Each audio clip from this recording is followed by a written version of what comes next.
làm trong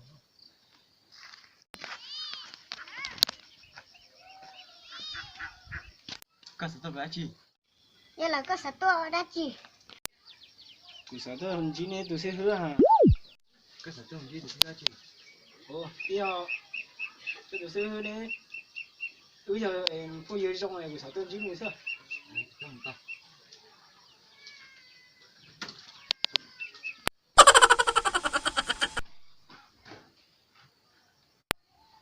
ô nhảy trong nào có gì ôi nhảy luôn à tôi mua lửa chưa còn tôi mua lửa chi rồi rồi mua lửa chi rồi mà thật ôi giờ của chúng mua hơn lửa của giờ là tuần chỉ có nữa rồi công mua chi tôi mua lửa chi tôi chi cũng à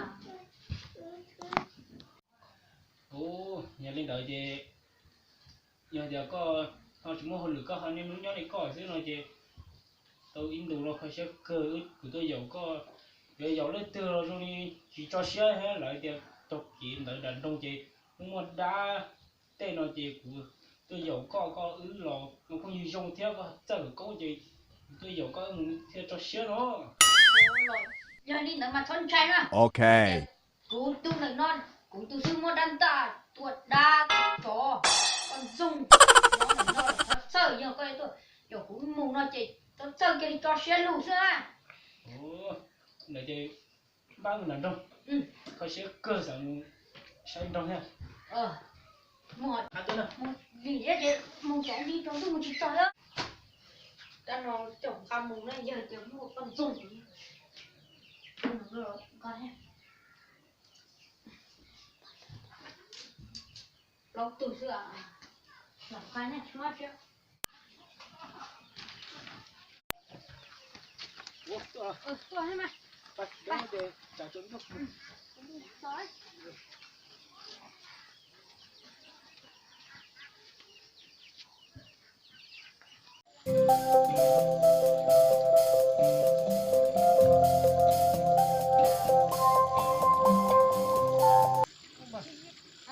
Cho cái chết rồi. Ồ là trong nhớ xe nói rồi. Thôi thôi, nhà ít chỉ phải cho xe có tiền dùng chạy à. Anh chào, cái chết, điều chỉnh cái chết rồi, bài chết. Bài xe. Được chưa?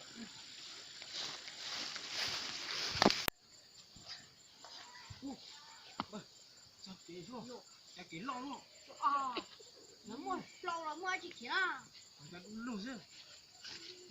Mà tôi sẽ, mà tôi vẫn nhớ mà. Mà tôi sẽ, ai vô. Đứng nhô, đứng nhô ui ơi. Đi rồi.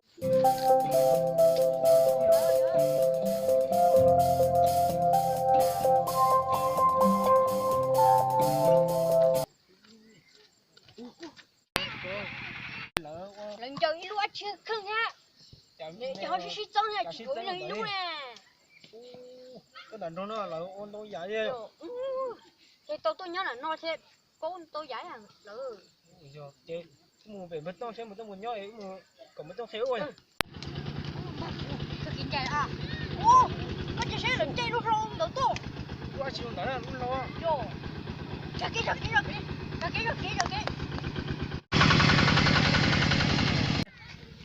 Đợi xe lúc lo. Bay về nó. Nó nhớ là trong xe là một lốc chạy ô. Giờ họ bay bên nó. Cái về co, tụi nó ho thôi. lúc rồi tôi là. Còn mà giờ má xua chạy tôi thôi bên này. Thôi lúc tôi xem một tông rồi họ phải Coi về tôi xe. xe vô về co chứ mình có phải. Bay, xếp vô. Một tông nó chỉ nó xua à. Lúc có mắt.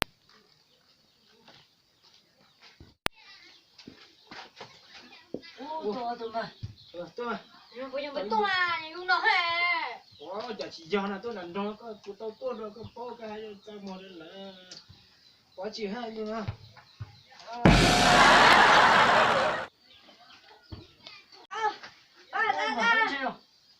这那样那个要带空，洗澡早餐。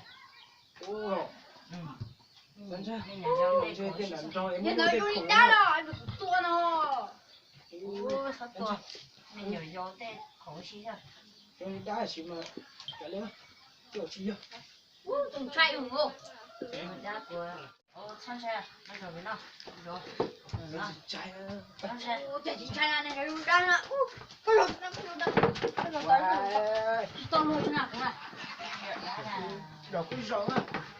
Ôi, nó cho hết con. Ok vâng. Đây là tôi sẽ của nên tôi mua lưới chưa? Tôi xài theo tôi đừng để lại tôi có ai chơi mù giờ không có thảo xia. Bây giờ giờ có thằng nào tao cơ à. Bây giờ cũng mua lắm con mà. Giờ cơ. Cô chỉ có biết tôi nha. Trời ơi, nhỏ con to thế rồi chứ đòn chứ lầu kìa mà. Thế tù cũng to rồi nhá. Để mà thế tù cô chỉ to nhá. Ngọc lại gì? Nè, thầy nó sao đâu? Nó cho tôi cho nữa. Ôi.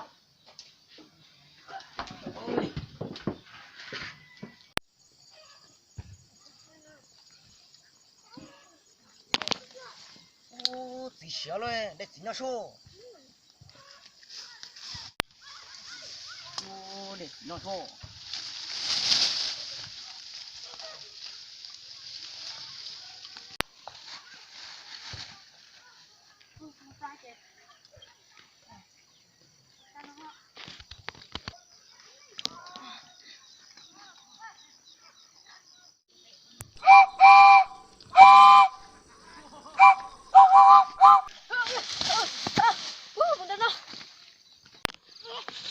Hãy subscribe cho kênh Ghiền Mì Gõ để không bỏ lỡ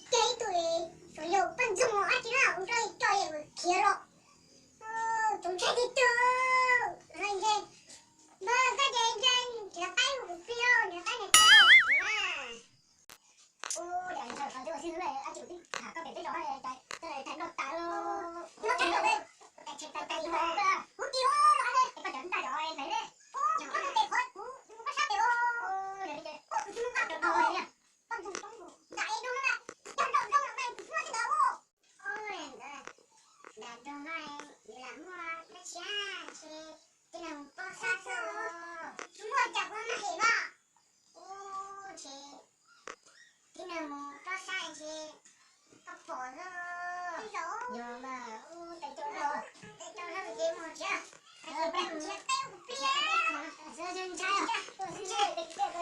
hấp dẫn.